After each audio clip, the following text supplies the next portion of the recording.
खूप वर्षांपूर्वी डुकराची 3 पिल्ले त्यांच्या आईसोबत एका लहानशा घरात राहत होती. आता वेळ आली होती की त्यांनी ते घर सोडावं आणि आपलं आयुष्य स्वतःच्या भरोशावर जगावं. त्यांच्या आईने त्या तिघांना स्वतःजवळ बोलावलं. माझ्या बाळांनो, आता वेळ आली आहे की तुम्ही स्वतः जग बघावं. आपल्या नवीन आयुष्याला सुरुवात करावी. विसरू नका, जे काही कराल ते मनापासून करा. आयुष्य जगण्याचा हा सगळ्यात योग्य मार्ग आहे. थोडे उदास आणि थोडे उत्साही होऊन आपल्या आईचा निरोप घेऊन तिघे बाहेर पडले. काही वेळ चालल्यावर त्यांना एक जमीन दिसली, जेथे ते त्यांचं घर बनवू शकत होते.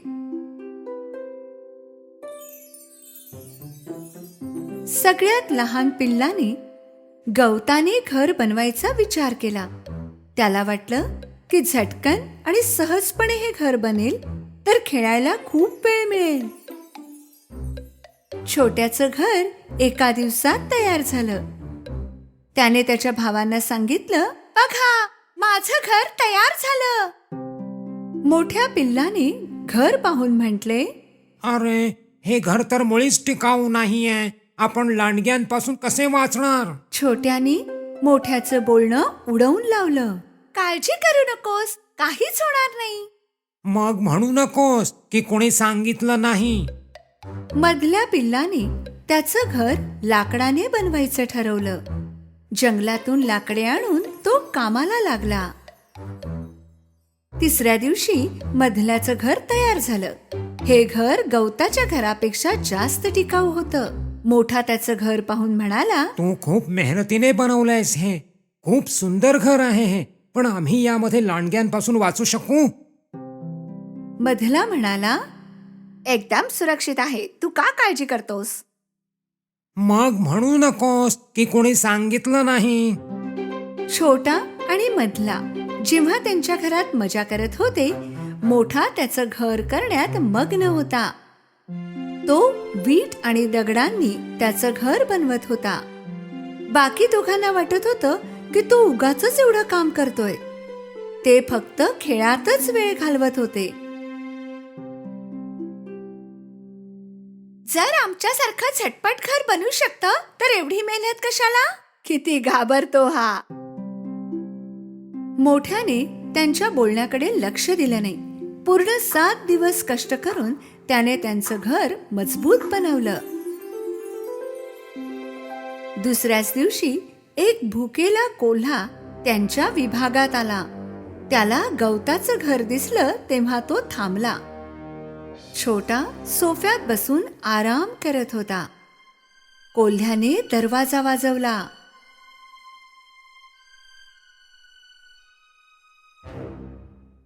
दरवाजा उघडा, मला आत यायचं आहे. नाही उघडलं तर फुंकर मारून घरच पाडून टाकेन. तू काहीच करू शकत नाहीस. माझं घर मजबूत आहे. कोल्ह्याने जोरात त्याच्या तोंडाने श्वास सोडला आणि घर तुटलं.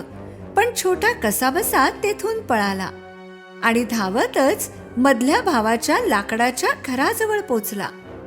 त्याने दरवाजा वाजवल्याबरोबर मधल्याने दरवाजा उघडला आणि छोटा आत लपून बसला. लवकर बंद कर दरवाजा, कोल्हा येतच असेल. घाबरू नकोस, या घरात तो येऊ शकत नाही. तेव्हाच कोल्हा तेथे पोहोचला आणि त्याने हाक मारली. दरवाजा उघडा, मला आत यायचं आहे. नाही उघडलं तर फक्त फुंकर मारून तुमचं घरच पाडून टाकेन. तू काहीच करू शकत नाहीस. कोल्ह्याने जोरात आपल्या तोंडाने श्वास सोडला आणि घर तुटलं. कसेबसे दोघे भाऊ तेथून निघून मोठ्याच्या घरी पोहोचले. दादा, कोल्हा मागे लागलाय, काय करायचं? मोठ्याने त्यांना धीर दिला. टेन्शन घेऊ नकोस, काही होणार नाही. थोड्या वेळात तो भुकेला कोल्हा इथे सुद्धा येऊन पोहोचला. दरवाजा उघडा, मला आत यायचं आहे. नाही उघडलं तर फक्त फुंकर मारून तुमचं घरच पाडून टाकेन मी. तसा प्रयत्नही करू नकोस, तू काहीही करू शकणार नाहीस. कोल्ह्याने रागात जोरात त्याच्या तोंडाने श्वास सोडला, पण ते घर हललं सुद्धा नाही, अजिबातच नाही. एक वीट सुद्धा हलवू शकला नाही तो. थकून जाऊन त्याने एक दुसरी योजना आखली. घराच्या वर एक धुरांड होतं. तो त्याच्यावर चढू लागला. त्याला चढताना पाहून त्याला आत येण्यापासून रोखण्यासाठी मोठ्याने आतल्या शेकोटीला आग लावली आणि एक पाण्याचे भांडे त्याच्यावर ठेवले. कोल्हा चिमणीच्या वर पोहोचल्यावर खाली जाऊ लागला आणि सरळ उकळत्या पाण्यात पडला.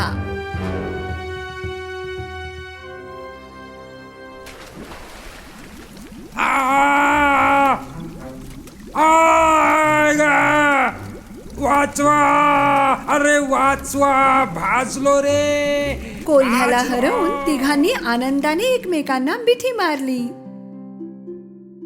तिघे भाऊ आपली कहाणी ऐकवण्यासाठी दुसऱ्या दिवशी आईकडे गेले. छोटा सगळ्यात आधी म्हणाला, तू खरंच बोलली होतीस. जे कराल ते मनापासून करा. मन लावून काम केलं तर यश मिळेल. त्या दिवसापासून छोट्याने आणि मधल्याने आळस सोडून दिला. मोठ्यासारखे मेहनत करू लागले आणि आनंदात जीवन जगू लागले.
एकेकाळची गोष्ट आहे.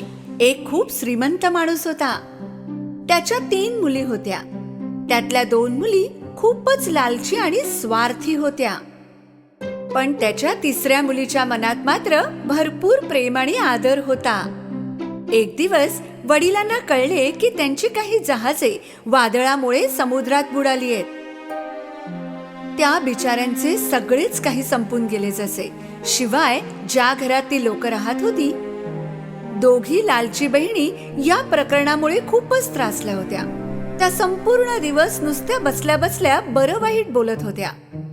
घराची सगळी कामं ब्युटीच करत होती.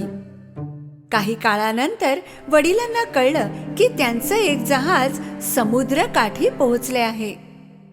ते तेथे जायची तयारी करू लागले. जायच्या आधी त्यांनी त्यांच्या मुलींना विचारलं, तुम्हा तिघींसाठी काय घेऊन येऊ? कपडे, चप्पल, हार आणि ब्रेसलेट्स. आणि तुझ्यासाठी ब्युटी, सांग काय हवंय तुला? फक्त एक गुलाबाचं फूल डॅडी. वडील एक लांब अंतर गाठून त्या जहाजाकडे पोहोचले. त्या जहाजात कोणतंही सामानही नव्हतं आणि ते जहाज काही कामाचंही राहिलं नव्हतं. मायूस आणि हताश होऊन वडील घरी परतू लागले. अंधार होता होता ते एका जंगलात पोहोचले.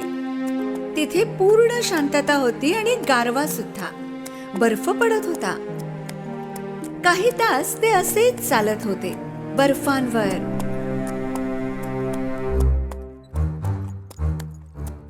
शेवटी एके ठिकाणी त्यांना एक किल्ला दिसला, जिथे दिवे पेटत होते. ते मदतीच्या आशेने आत गेले. काही विचित्र होता तो किल्ला. सगळीकडे दिवे पेटत होते. डायनिंग टेबलवर जेवण ठेवलेलं होतं. अगदी चिमणी सुद्धा पेटत होती. पण माणूस एक सुद्धा दिसत नव्हता. त्यांनी हाका सुद्धा मारल्या, पण काहीही उत्तर नाही मिळालं. किती वेळ थांबतील? जोराची भूक लागली होती ना. त्यांनी जेवण संपवलं आणि मग एका सुंदरशा बेडवर झोपून गेले.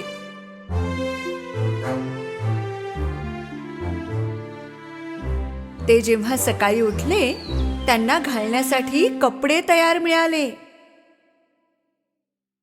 ते खाली उतरले.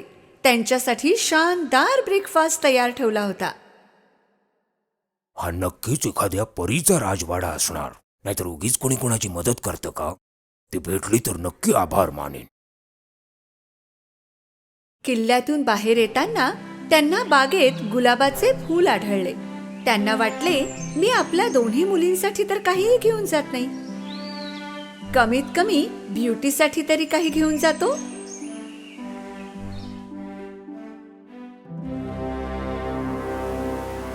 त्यांनी एक गुलाब तोडल्या क्षणी धरती कापू लागली आणि वारा वेगात वाहू लागला. झाडांच्या आडून एक राक्षसासारखा दिसणारा बीस्ट बाहेर आला. वडील त्या बीस्टला पाहून फारच घाबरले.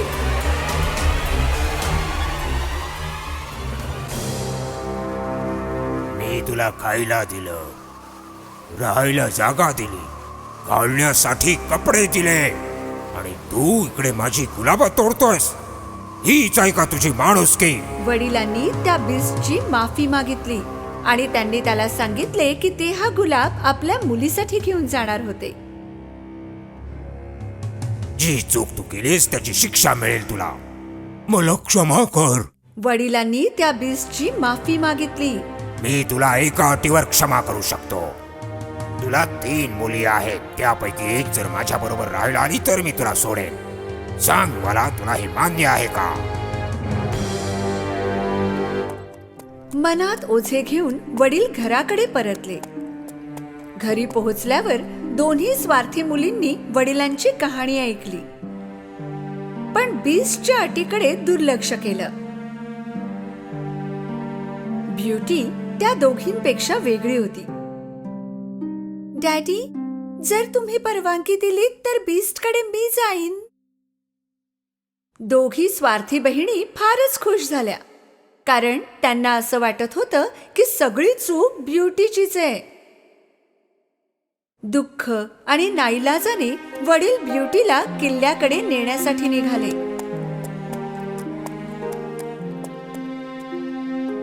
पोहोचल्यावर पाहिलं की सगळं पहिल्यासारखंच दिसत होतं. टेबलावर जेवण होतं आणि एकही मनुष्य अवतीभोवती नव्हता. त्या दोघांनी जेवायला सुरुवात केली इतक्यात बीस्ट तेथे पोहोचला.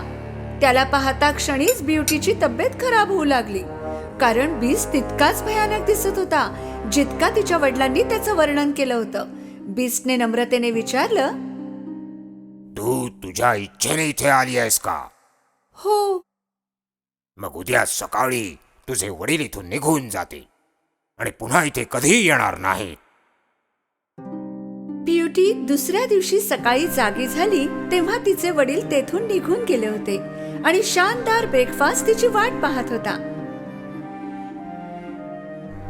ती काही काळ गार्डन मध्ये फिरत होती. गुलाब पाहता क्षणी ती दुःखी झाली. मग तिने किल्ल्याच्या आत प्रवेश केला. एक दरवाजा गुलाबांनी भरलेला होता. तिला काहीच कळलं नाही.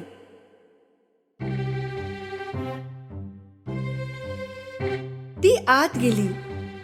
पुष्कळ सुंदर रीतीने त्या जागेला सजवलं होतं. त्यात पुस्तके, फुले आणि वाद्ये ठेवलेली होती.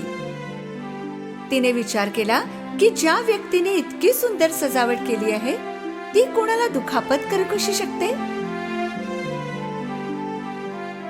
मग तिने एक पुस्तक उचलले. त्या पुस्तकावर सोनेरी अक्षरांनी लिहिलं होतं, साहिबा, तुझी इच्छा माझ्यासाठी हुकूम आहे. मी माझ्या वडिलांना पाहू शकले असते तर. ज्या क्षणी ब्युटी हे म्हणाली त्या क्षणी आरशात तिचे वडील तिला दिसले. ब्युटी खूप खुश झाली.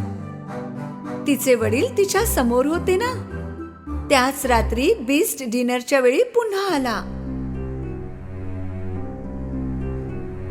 मी तुला पाहू शकतो का ब्युटी? हा किल्ला तुमच्या मालकीचा आहे, मला का विचारता? नाही, आता हे सगळं काही तुझं आहे. तू म्हणालीस तर मी इथून निघून जाईन. ब्युटीला आश्चर्य वाटले हे ऐकून. मला तुला काही विचारायचंय. मी खरंच खूप कुरूप आहे का? तिला सुचत नव्हते की काय उत्तर द्यावं. मग तिने मान हलवून होकार दिला. तू माझ्याशी लग्न करशील? यावेळी ब्युटीने जरा कठोरतेने उत्तर दिले, नाही. बीस्ट परत फिरून निघून गेला, दुःखी आणि हताश. दररोज डिनरच्या सुमारास बीस्ट ब्युटीला भेटत होता आणि तिची पुष्कळ काळजी घेत होता. असेच दिवस जात होते. आता ब्युटीला बीस्टची सवय झाली होती.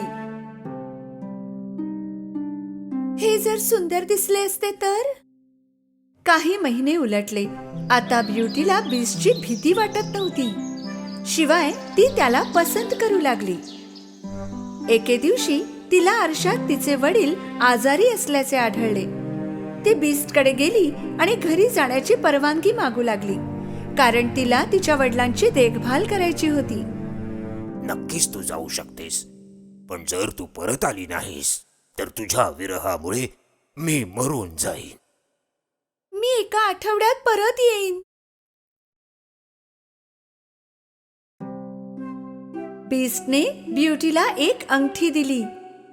त्या अंगठीला जर झोपते वेळी काढली तर ती जागी होईल सरळ किल्ल्यामध्ये. दुसऱ्या दिवशी सकाळी ती आपल्या वडिलांच्या घरी जुन्या बेडवर जागी झाली.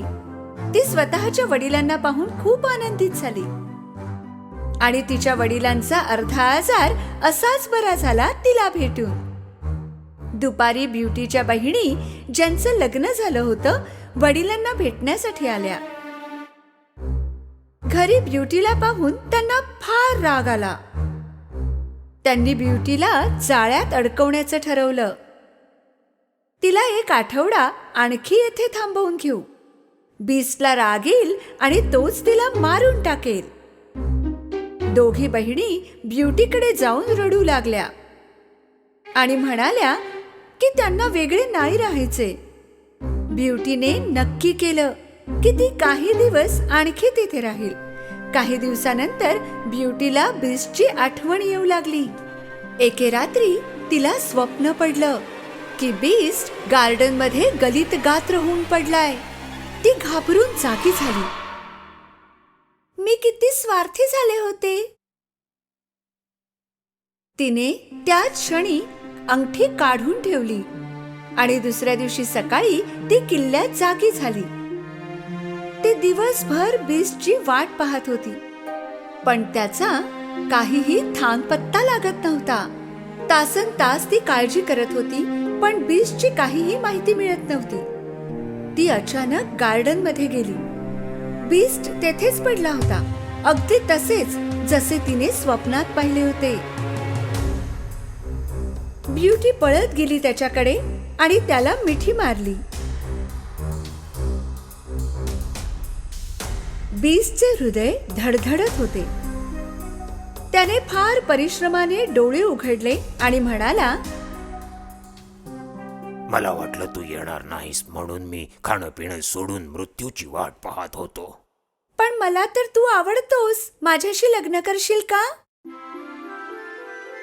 त्याच वेळी काही जादू होऊ लागली. किल्ल्याची सुंदरता आणखी वाढू लागली. ब्युटीने चमकत्या नजरेने चारी बाजूला पाहिलं आणि मग ती बीस्टकडे वळली, तर तेथे एक तरुण आणि देखणा राजकुमार होता. त्याला पाहून ब्युटीला रडू आलं. तुम्ही कोण आहात? बीस्ट होते इथे, ते कुठे गेले? राजकुमार म्हणाला, मीच तो बीस्ट आहे. एका चेटकिणीने माझ्यावर जादू करून मला एक भयानक बीस्ट बनवलं होतं. जर तू मला लग्नासाठी विचारलं नसतंस तर मला आयुष्यभर बीस्ट बनूनच राहावं लागलं असतं. ब्युटी हे ऐकून खूप खुश झाली. खऱ्या अर्थाने तिला तिचं खरं प्रेम मिळालं होतं.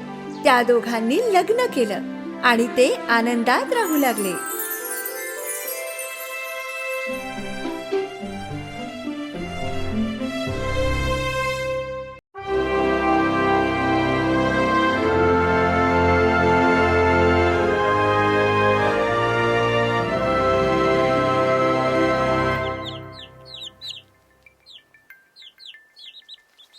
खूप वर्षांपूर्वी एका दूर देशात एक गोड मुलगी राहत होती. आईच्या मृत्यूनंतर तिच्या वडिलांनी दुसरं लग्न केलं होतं. ही सावत्र आई वाईट स्वभावाची होतीच, पण तिच्या 2 मुली देखील वाईट स्वभावाच्या होत्या. सावत्र आई आणि सावत्र बहिणी तिच्याशी वाईट वागत असे. ए, तू आमच्या बरोबर बसणार? अजिबात नाही, दुसरीकडे बस. ए, ग्लास फुटलाय, लवकर आवड. बघत काय बसलीयस? त्या दोघींचे मजा करण्याचे दिवस होते आणि हिच्या डोक्यावर सगळ्या कामांची जबाबदारी. घरी सगळे तिला सिंड्रेला म्हणत असत. जेव्हा ती थकून जायची तेव्हा विझत आलेल्या शेकोटीजवळ मांडीवर मांजरीला घेऊन अंग शेकत बसत असे. एक दिवस त्यांना राजमहालातून आमंत्रण आलं. प्रिन्ससाठी एक मोठी मेजवानी आयोजित केली आहे. लग्नासाठी योग्य सर्व युवतींना आमंत्रित केलं जात आहे. जेव्हा सावत्र आई तिच्या मुलींना तयार करत होती, सिंड्रेला मन मारून त्यांची मदत करत होती. राजकुमाराला तुम्हा दोघींपेक्षा जास्त सुंदर कोणी दिसायला नकोय. मी का नाही जाऊ शकत? मी सुद्धा लग्नाच्या वयाची आहे ना. अच्छा, हे कपडे घालून तू पार्टीला जाणार? पार्टीच्या संध्याकाळी सिंड्रेला एकटीच घरी बसून रडत होती. त्याच वेळी दिव्यामध्ये एक वेगळाच प्रकाश तिला दिसला आणि त्या प्रकाशातून प्रकट झाली एक सुंदर परी. सिंड्रेलाचा आपल्या डोळ्यावर विश्वास बसेना, कारण ती तिची आई होती. आई, कशी आहेस माझ्या बाळा? मी तुझी मदत करायला आले. तू सुद्धा महालात पार्टीला जा. खरंच? पण कसं? मी आहे ना. आता जा आणि बागेतून सगळ्यात मोठा भोपळा घेऊन ये आणि मनी मावशी तू 7 उंदीर पकडून आण. त्या परीने पापणी लवते न लवते तोच त्या भोपळ्याचं एका दिमागदार बग्गीमध्ये रूपांतर केलं आणि मग ती उंदराकडे वळली. उंदरापैकी एका उंदराला तिने ड्रायव्हर बनवलं आणि बाकी 6 उंदरांना दिमागदार घोडे बनवलं. आता तुझी पाळी. वाह, एकदम राजकुमारी. पण आई, मला नाचता येत नाही. जर राजकुमाराबरोबर नाचावं लागलं तर? हे जादूचे बूट घालून सगळ्यात छान नाचशील तू.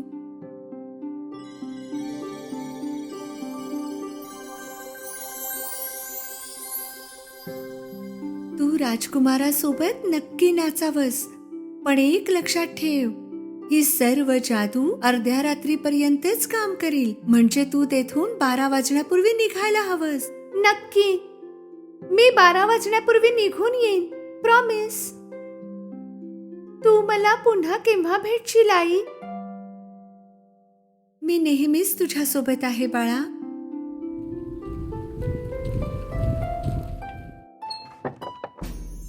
जशी आपली सिंड्रेला राजमहालात पोहोचते, सगळे तिच्या सौंदर्याने दिपून जातात. दोघी सावत्र बहिणी तिला ओळखूच शकत नाहीत आणि राजकुमार तर तिच्या सौंदर्यावर मोहित झाला होता. राजा आणि राणीला देखील ती खूप आवडली होती.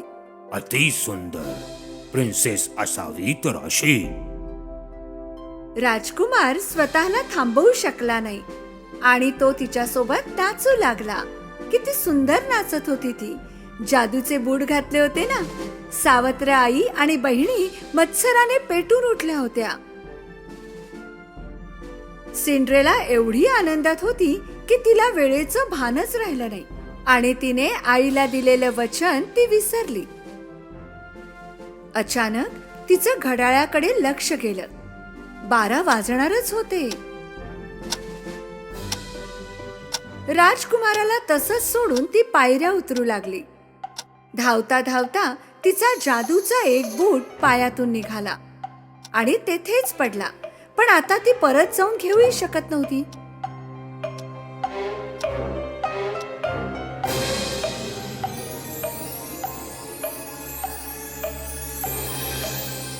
राजकुमार तिला शोधत तेथे आला आणि त्याला तो जादूचा बूट दिसला. हा बूट जिचा असेल तिला शोधून काढा. ती जिथे कुठे असेल तिथून तिला घेऊन या.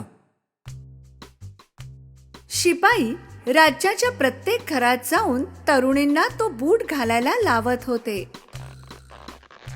पण तो कोणाच्याच पायात जाईना. मग ते आले सिंड्रेलाच्या घरी. दोन्ही बहिणींनी प्रयत्न केले. जरा जास्त जोर लावला तर बसेल पायात. त्याचं काय आहे, माझ्या मुलीचे पाय सुजलेत काम करून. पण तो बूट कोणालाच होईना. शिपायांना आणखी एक मुलगी दिसली होती त्या घरात. घरामध्ये आणखी एक मुलगी आहे. सिंड्रेलाने घातल्याबरोबर तो बूट पायात बरोबर बसला.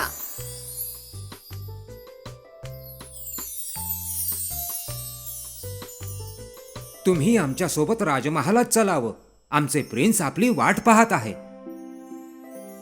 शिपाई सिंड्रेलाला महालात घेऊन गेले. राजकुमाराने सिंड्रेलाला पाहिल्याबरोबर ओळखलं आणि तिला पाहून त्याला खूप आनंद झाला. राजकुमाराने वाकून सिंड्रेलाला विचारलं, प्रिन्सेस, माझ्याशी लग्न करशील? अजिबात संकोच न करता सिंड्रेलाने त्याला होकार दिला आणि मग ते आनंदाने जीवन व्यतीत करू लागले. पण माझ्या या बुटांची जादू अजूनही कशी शाबूत आहे?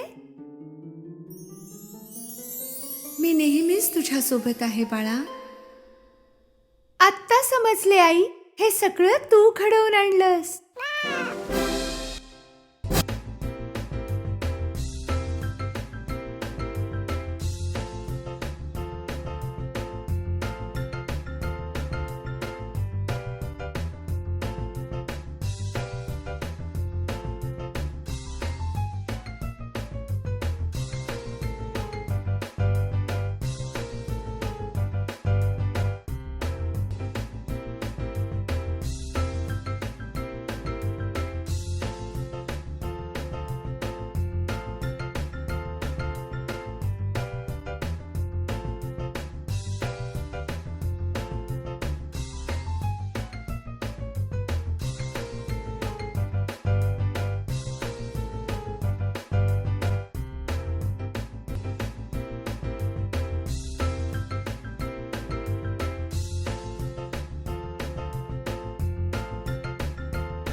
खूप वर्षांपूर्वी एका लहानशा शहरात एक खेळणीवाला राहत असे, ज्याचं नाव होतं जिपेटो.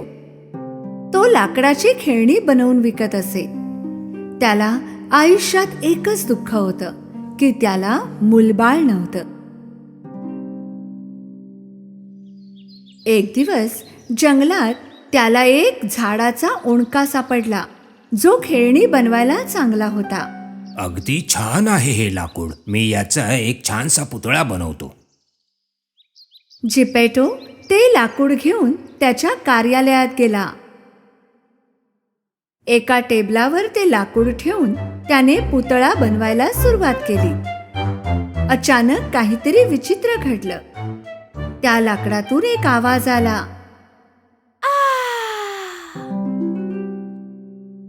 आधी जिपेटो चमकला. मग त्याला वाटलं की त्याने काहीतरी चुकीचं ऐकलं असावं आणि त्याने पुतळा बनवणं चालूच ठेवलं. पण थोड्या वेळाने परत आवाज आला. असं वाटतंय मी म्हातारा झालोय. बहुतेक आता माझे कानही वाजू लागलेत. जिपेटोने आपलं काम चालूच ठेवलं. सगळ्यात आधी पुतळ्याचा चेहरा बनवला, मग त्याचे हात आणि पाय. जिपेटोचा पुतळा पूर्ण झाला. पुतळा खुर्चीवर ठेवून त्याने साफसफाई केली. तेव्हाच त्याला एक आवाज आला. हॅलो. जिपेटोने इकडे तिकडे पाहिलं, पण त्याला पुतळ्याशिवाय आणखी कोणी दिसलंच नाही. म्हणून तो त्याचं काम करतच राहिला. थोड्या वेळाने त्या पुतळ्याने खुर्चीवरून खाली उडी मारली आणि तो नाचू लागला. हे पाहून जिपेटोचं डोकंच फिरलं. अरे बापरे, हा पुतळा बोलतोय नि डोलतोयही. हा लहान मुलगा नव्हता, तरी लहान मुलासारखा हसत बोलत आणि नाचत होता. जिपेटोने त्याला उचललं. आजपासून तुझं नाव पिनोकिओ आहे बरं का माझ्या बाळा. जिपेटो आणि पिनोकिओ आनंदाने राहू लागले. पिनोकिओचं शाळेत जायचं वय झालं, पण जिपेटोकडे त्याच्या वह्या पुस्तकांचे पैसे नव्हते. म्हणून जिपेटोने त्याचा कोट विकून ते पैसे पिनोकिओला दिले. पिनोकिओ ते पैसे घेऊन शाळेकडे निघाला. रस्त्यातील सगळ्या लोकांकडे आणि दुकानांकडे पाहत. अचानक त्याला समोर एका जागी जरा गडबड दिसली. काय चाललंय हे पाहण्यासाठी तो गर्दीमध्ये गेला आणि सहजपणे तो पलीकडे पोहोचला. लहानसा होता ना तो. त्या बाजूला होता एक रंगीबिरंगी मोठा तंबू, सर्कशीचा तंबू. तेथे एक जोकर तिकीट घेण्यासाठी लोकांना हाका मारत होता. पिनोकिओला पाहायचं होतं की आत काय आहे, पण जोकरने त्याला थांबवलं आणि म्हणाला, आत जाण्यासाठी पैसे लागतात. पिनोकिओला ते पैसे आठवले जे जिपेटोने त्याला शाळेसाठी दिले होते. पैसे आहेत माझ्याकडे. त्याने ते पैसे काढले आणि जोकरला दिले. तंबूमध्ये खूप मजा येत होती. त्याने तेथे काही पुतळे पाहिले जे स्टेजवर नाचत होते. अरे वा, हे दोघेही लाकडाचे आहेत. पिनोकिओ सुद्धा स्टेजवर चढून त्यांच्या सोबत नाचू लागला. पण हे तेथे उभे असलेल्या प्रेक्षकांना आवडले नाही. सर्कशीचा मालक, जो वरून त्या पुतळ्यांना दोरीने नाचवत होता, खूप खुश झाला एक जिवंत पुतळा पाहून. अरे वा, किती छान. दोरी शिवायचा हा पुतळा. हा तर मला अगदी मालामाल करून टाकेल. शो संपल्यावर त्याने पिनोकिओला पकडलं आणि बंदी बनवलं. पिनोकिओला खूप दुःख झालं की त्याने जिपेटोचं ऐकलं नाही आणि शाळेत गेला नाही, आणि तो रडू लागला.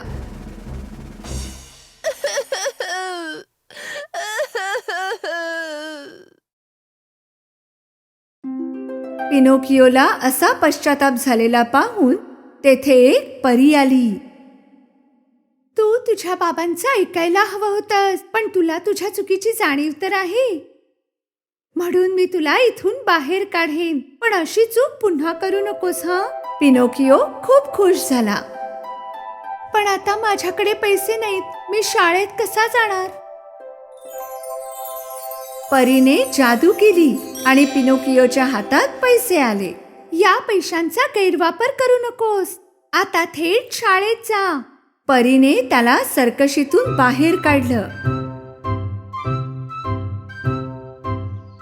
आनंदाने नाचत बागडत पिनोकिओ पुन्हा शाळेकडे जाऊ लागला.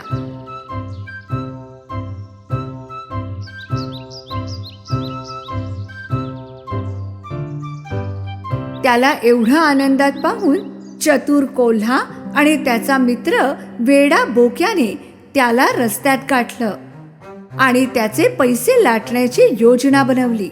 अरे बाबा, एवढ्या आनंदात कुठे बरं निघालायस? मी माझ्यासाठी वह्या पुस्तके घ्यायला चाललो आहे. अरे एवढ्याशा पैशांमध्ये तुला कोण देणार?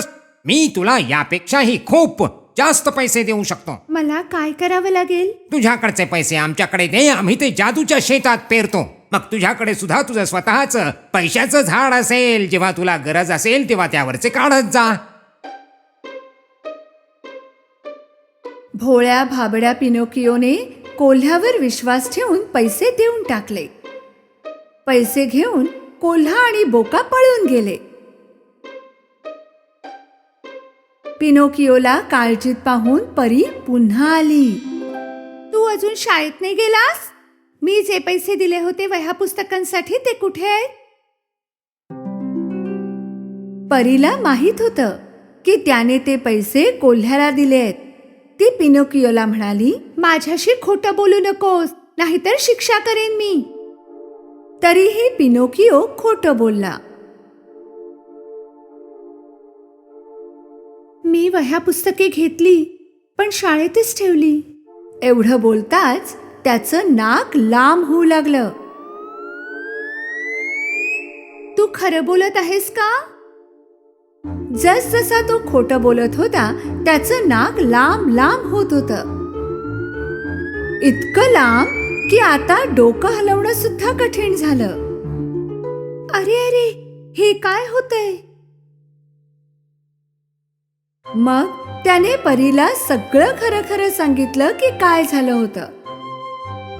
पिनोकिओने सत्याचा मार्ग स्वीकारला म्हणून परीने त्याचं नाक पुन्हा बरोबर केलं. मी तुला माफ केलं कारण तू खरं बोललास.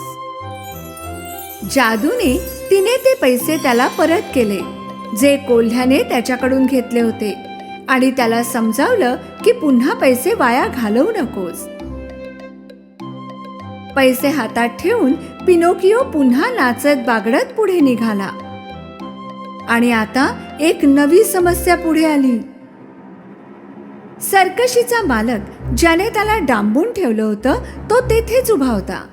सर्कशीचा मालक पिनोकिओवर खूप नाराज होता कारण तो तेथून पळून आला होता. त्याला शिक्षा करायची होती. त्याने पिनोकिओला उचलून समुद्रात फेकून दिलं. पिनोकिओ समुद्रात पडला पण बुडाला नाही.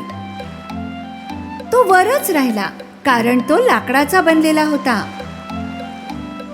त्याला वर राहण्यात मजा वाटू लागली आणि त्याने हातपाय हलवून पोहायला सुरुवात केली आणि तो हळूहळू किनाऱ्याकडे येऊ लागला. अरे, हे काय? कुठे आहे मी? पिनोकिओला जाणवलं की तो एका अंधाऱ्या जागी होता. आजूबाजूला काहीच दिसत नव्हतं.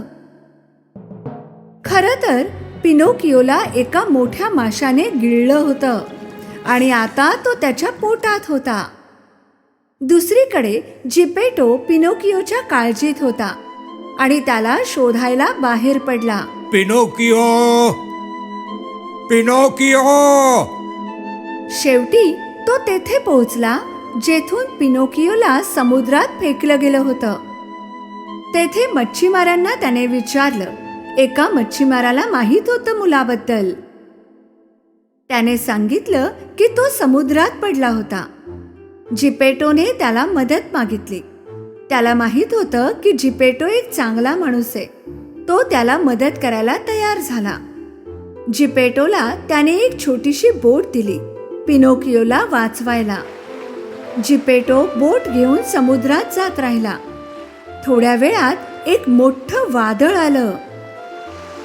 त्या छोट्याशा बोटीने एका मोठ्या वादळाचा सामना नाही होऊ शकला आणि बोट बुडाली आणि जिपेटो अचानक समुद्राच्या पाण्यात बुडाला. जिपेटोचे वय खूप जास्त होतं आणि त्याला पोहता देखील येत नव्हतं. तो समुद्रात खोल जाऊ लागला. त्याच वेळी ज्या मोठ्या माशाने पिनोकियोला गिळलं होतं त्यानेच जिपेटोलाही गिळलं.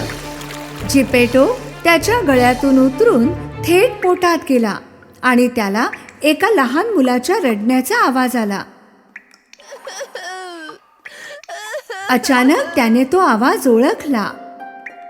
पिनोकिओ, सापडलास माझ्या बाळा. तुला माहित आहे मी किती काळजीत होतो. बाबांचा आवाज ऐकून रडत रडत पिनोकियोने बाबांना मिठी मारली. सॉरी पप्पा, मी तुमचं ऐकलं नाही. मला क्षमा करा. यापुढे मी तुमचं ऐकेन. यावेळी पिनोकियोला खरंच पश्चाताप झाला आहे हे पाहून परीने त्या दोघांना वाचवायचं ठरवलं. परीने त्या दोघांना माशाच्या पोटातून बाहेर काढून किनाऱ्यावर आणून सोडलं. त्या दिवसापासून पिनोकियो शहाणा झाला. तो नेहमी आपल्या बाबांचं ऐकत असे. रोज तो शाळेत जायचा आणि शाळेतून आल्यावर बाबांची मदत करायचा. परीने पाहिलं की पिनोकियो एवढा चांगला मुलगा झाला होता म्हणून त्याला बक्षीस द्यायचं ठरवलं. एका रात्री तो जेव्हा झोपला होता तेव्हा परी त्याच्याजवळ आली आणि त्याच्यावर जादू केली. सकाळ झाल्यावर पिनोकियो शाळेत जायला तयार होण्यासाठी उठला. उठताना त्याला जाणवलं की काहीतरी वेगळं आहे. त्याने त्याचे हात पाहिले, मग शरीर पाहिलं. त्याला आश्चर्य वाटलं. तो आता लाकडाचा राहिला नव्हता. तो इतर माणसांसारखाच होता. तशीच त्वचा होती. तो उडी मारून त्याच्या बाबांकडे गेला. पप्पा, पप्पा, माझ्याकडे बघा. आपला मुलगा संपूर्ण माणसासारखा झालेला पाहून जिपेटोला खूप आनंद झाला. पिनोकिओ, आता तू माझा खरा मुलगा झालास. बाप लेकांनी एकमेकाला मिठी मारली, डोळ्यात आनंदाश्रू घेऊन. पिनोकियो नंतर कधीच खोटं बोलला नाही आणि त्याचं नाक जसंच्या तसं राहिलं.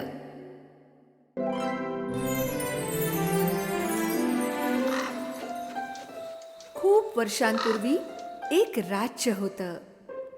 सगळीकडे आनंदी आनंद होता. या राज्याच्या राजा आणि राणीची फक्त एकच इच्छा होती की त्यांना एखादं मूल व्हावं. राजा राणी खूप प्रेमळ होते म्हणूनच त्यांची खात्री होती की त्यांची ही इच्छा देव नक्की पूर्ण करेल. आणि लवकरच एक दिवस त्यांची ही इच्छा पूर्ण झाली. त्यांच्या आयुष्यात एक सुंदर मुलगी आली. तिच्या चेहऱ्यावर जणू सूर्याचं तेज होतं. म्हणून त्यांनी तिचं नाव ठेवलं राजकुमारी ऑरोरा, म्हणजे उज्ज्वला. आपला आनंद सगळ्यांबरोबर साजरा करण्यासाठी त्यांनी एक पार्टी ठेवली. पार्टीमध्ये सगळ्यांना आमंत्रण दिलं गेलं. सोनेरी जंगलात राहणाऱ्या परींना देखील. राजा आणि राणीकडून एकच चूक झाली. एका परीला बोलवायला ते विसरले. संपूर्ण राज्यातून लोक आले. आजूबाजूच्या राज्यातील राजा राणी देखील येऊन ऑरोराला आशीर्वाद आणि भेटवस्तू देऊन गेले. आणि मग वेळ आली 12 पर्यांची. त्यांनी ऑरोराला खूप अनन्य अशा भेटवस्तू दिल्या. आपल्या जादूच्या छडीने तिच्या सर्व इच्छा पूर्ण होण्याची भेट दिली. शेवटी फक्त 3 पर्या उरल्या. जगातील सर्व आनंद तुला नेहमी मिळो. तू नेहमी आनंदी राहशील. दुःख तुझ्या जवळपास सुद्धा येणार नाही.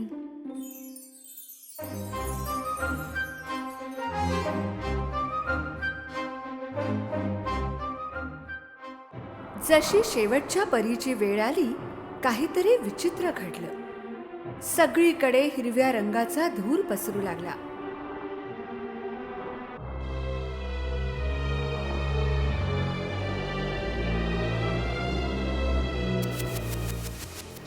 आणि त्या धुरातून प्रकट झाली एक काळी परी. राजाने विचारलं, ही कोण आहे जिने कार्यक्रम थांबवला? तिन्ही परींनी सांगितलं की ही निष्ठुर हृदयाची काळी परी आहे.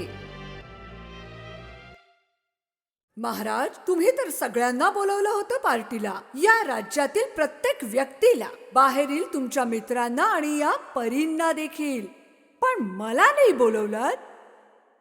राजाने काळ्या परीची माफी मागितली. हरकत नाही, मी आलेच आहे, तर राजकुमारीला भेटवस्तू दिल्याशिवाय कशी बरं जाईल?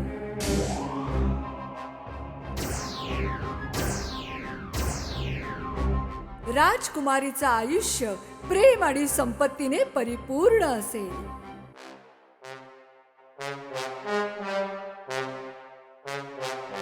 पण तिच्या 16व्या वाढदिवशी सूर्य अस्ताला जाण्यापूर्वी हिला एक सुई टोचेल आणि हिचा मृत्यू होईल. पकडा हिला आणि कारागृहात टाका. राजा रागाने ओरडला, पण काळी परी हसत हसत अदृश्य झाली.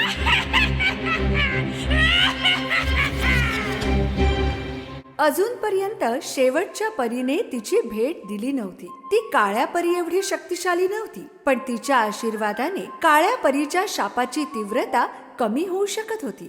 मी शाप थांबवू तर शकत नाही, पण त्याची तीव्रता कमी करू शकते. तुझा मृत्यू होणार नाही, त्यापेक्षा तू एका शांत झोपेच्या स्वाधीन होशील आणि तेव्हाच उठशील जेव्हा तुझ्यावर प्रेम करणारा तुझं चुंबन घेईल. राजाने या शापापासून वाचण्यासाठी एक आदेश दिला की सुई किंवा त्यासारखी कोणतीही गोष्ट नष्ट केली जावी.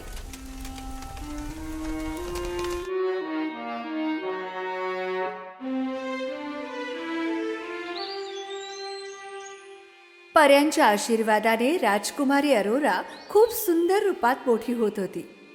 एक दिवस राजाने तिन्ही परींना राजकुमारीची काळजी घेण्याचा आदेश दिला. हे जरा कठीण होतं, कारण अरोरा कुणाच्याच हाती लागत नसे.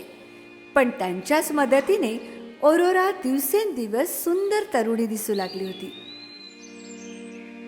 पाहता पाहता राजकुमारी अरोराचा 16वा वाढदिवस आला. सूर्याचा अस्त झाल्याबरोबर काळ्या परीचा शाप खरा होणार होता. असं घडू नये यासाठी राजा राणीने सगळं काही केलं, पण त्यांच्या हाती काहीच नव्हतं.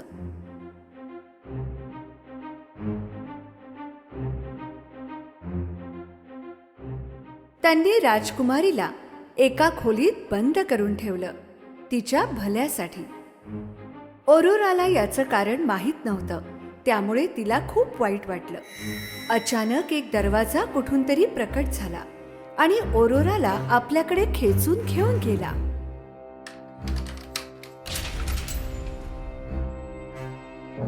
दरवाजा उघडला आणि ती तिच्या धुंदीत त्याच्या आत जात राहिली आणि तिला एक बाई शिवत असलेली दिसली. त्याच धुंदीत अरोराने सुईकडे आपला हात नेला. सूर्य अस्त झाल्याबरोबर काळ्या परीचा शाप खरा झाला आणि अरोराचा हात सुईला टोचला गेला. अरोरा बेशुद्ध होऊन पडली, एका शांत झोपेच्या स्वाधीन झाली.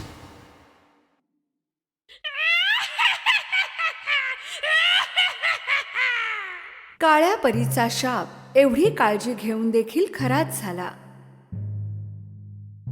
तिला सुंदर कपडे घालून फुलांच्या गादीवर झोपवलं गेलं. तेव्हापासूनच अरोराला स्लीपिंग ब्युटी म्हटलं जाऊ लागलं. कोणालाही त्रास होऊ नये अशी राजा राणीची इच्छा होती, म्हणून त्यांनी जोपर्यंत राजकुमारी जागी होत नाही तोपर्यंत सर्वांना झोपवण्याचा आदेश दिला.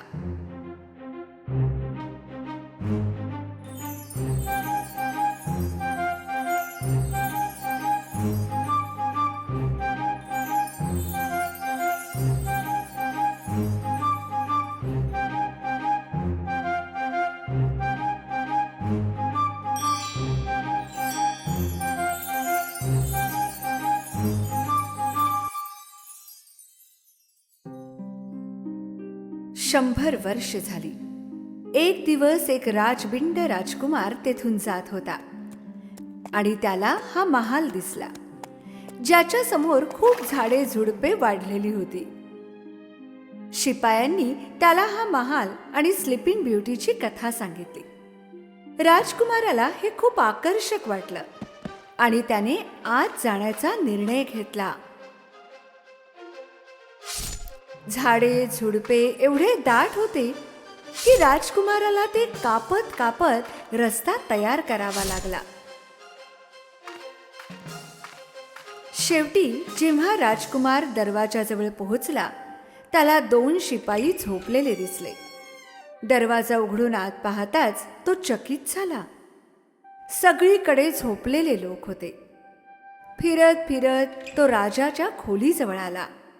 राजा आणि राणी देखील त्यांच्या सोफ्यावर झोपले होते आणि मग एका अर्धवट उघड्या दरवाजातून त्याला ती दिसली, जिला तो शोधत होता.